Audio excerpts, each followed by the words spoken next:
Hello friends, இன்றைக்கி வந்து பார்த்திங்கன்னா நமக்கு ஒரு கிறுக்குன கேக் ஆர்டர் தான் வந்துச்சு. அது என்னன்னு நம்ம பார்க்க போகிறோம். நீங்களும் இப்படி ஷாக் ஆகிட்டிங்களா? நானும் அதே மாதிரி தான் ஃபஸ்ட்டு ஷாக் ஆனேங்க. என்ன வீடியோக்குள்ளே போய் பார்க்கலாம்.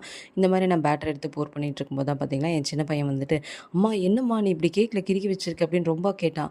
அப்போ எனக்கே ரொம்ப ஆச்சரியமாக இருந்துச்சு. ஓ, இந்த குழந்தைங்களாம் எப்படி நினைக்கிறாங்க அப்படின்னு சொல்லிட்டு, ஓ இதுவும் பேர் நல்லா இருக்கே அப்படின்னு சொல்லிட்டு தான் நான் இந்த கேக்குக்கு இந்த பேர் வச்சுட்டேன்.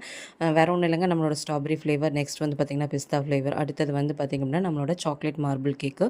இதே மாதிரி கஸ்டமர் கேட்ட மாதிரி நம்ம ரெடி பண்ணிட்டோம். பட் கஸ்டமர் கேட்டது என்னவோ டீ கேக் மட்டும் தான். பட் நம்ம கொஞ்சம் ஸ்பெஷலாக அந்த குழந்தைக்கு பிடிச்ச மாதிரி 3 ஃப்ளேவர்ஸில் ரெடி பண்ணி நம்ம ஒரு 100 பீசஸ் கேட்டிருந்தாங்க. கொஞ்சம் பீசஸ் மட்டும் கொஞ்சம் ஸ்மாலாக போட்டுத்தாங்கன்னு சொன்னாங்க. அதுக்கு தகுந்த மாதிரி அவங்களுக்கு தகுந்த மாதிரியே நம்ம கஸ்டமைஸ் பண்ணி கொடுத்துட்டோம். இதோட அவுட்லுக் வந்து இப்படி தான் இருந்துச்சு. ஒவ்வொரு ஃப்ளேவருமே ரொம்ப சூப்பராக இருந்துச்சுன்னு கஸ்டமரும் ரிவ்யூ கொடுத்தாங்க. இதுக்கப்புறம் எனக்கு இது மூலமாகவே 2-3 ஆர்டர்ஸ் வந்துச்சு. அதெல்லாமே நம்ம நெக்ஸ்ட் வீடியோவில் பார்க்கலாம். உங்களுக்கு இந்த வீடியோ பிடிச்சிருக்குன்னு நினைக்கிறேன். பிடிச்சிருந்தா லைக் பண்ணுங்கள், ஷேர் பண்ணுங்கள், சப்ஸ்கிரைப் பண்ணுங்கள். நீங்களும் கேக் ஆர்டர் ப்ளேஸ் பண்ணணும், ஆர்டர் பண்ணிக்கோங்க. தேங்க்ஸ் ஃபார் வாட்சிங்.